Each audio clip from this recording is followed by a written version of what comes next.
The sensory intensity of a modern nightclub is a shock to the nervous system. You face 100 decibel sound systems, erratic strobes, and dense crowds. These venues are engineered specifically to overload your senses and force extreme physical proximity.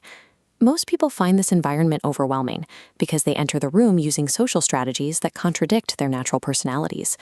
Hollywood-style myths set the expectation that you can walk in, the music swells, and you lock eyes with someone across the room in a moment of effortless cool. When unrealistic expectations meet chaos, it triggers the bad night loop, starting with sensory anxiety.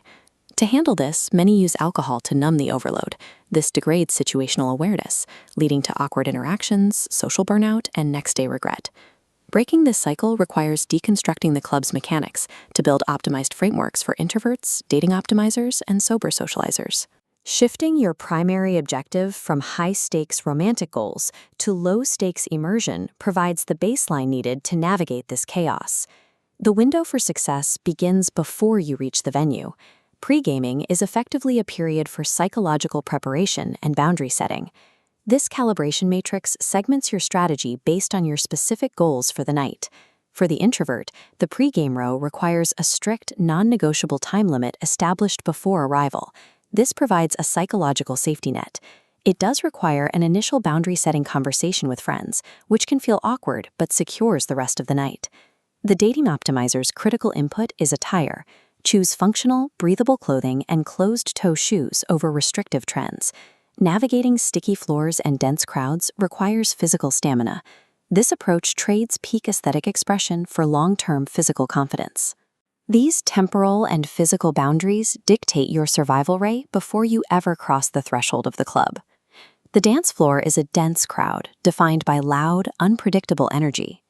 If you feel anxious, use the basic bounce as a baseline movement strategy. The mechanics are simple. Bend your knees slightly, engage your core, and nod to the beat. In the dance floor row, the bounce allows introverts and sober socializers to stay physically engaged with the group without drawing unwanted attention. Movement is only one part of sensory survival. Club audio often exceeds 100 decibels, making the ear flap push necessary for communication.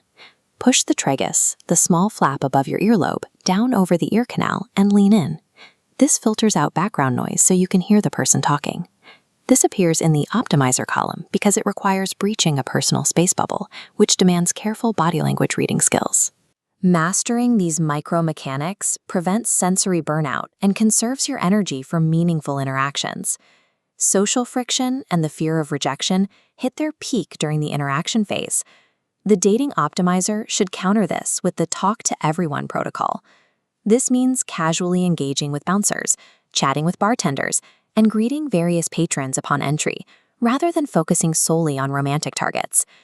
In the interaction row, this protocol normalizes socializing and signals to the room that you are comfortable and at ease. The trade-off is the expenditure of social energy early in the night and the risk of minor, low-stakes rejections. For the introvert and the sober socializer, the matrix suggests shifting from hunting to people-watching.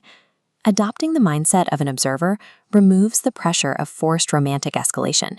You give up the idea of an instant hookup in favor of long-term social ease, comfort, and amusement. Lowering your social stakes is the most effective way to eliminate approach anxiety and prevent burnout. Nightclubs function as emotional and sensory amplifiers. Walking in stressed amplifies dread. Walking in with clear boundaries amplifies the enjoyment. This decision tree maps out your strategy based on your primary goal for the evening. If you need to protect energy, prioritize one-on-one conversations and seek out the quieter corners of the club. Avoid the environment entirely if you feel obligated to match the drinking pace of an extroverted group. If your goal is to find connection, treat the club as a social warm-up and practice reading proximity cues. Relying on alcohol to mask approach anxiety will degrade the situational awareness you need to read those cues. To enjoy the vibe, leverage mocktails to keep your hands busy and rely on the music for your dopamine hits.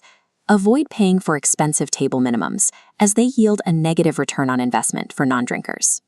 Calibrating these inputs and respecting your social battery creates a customizable playground out of an environment that once felt intimidating.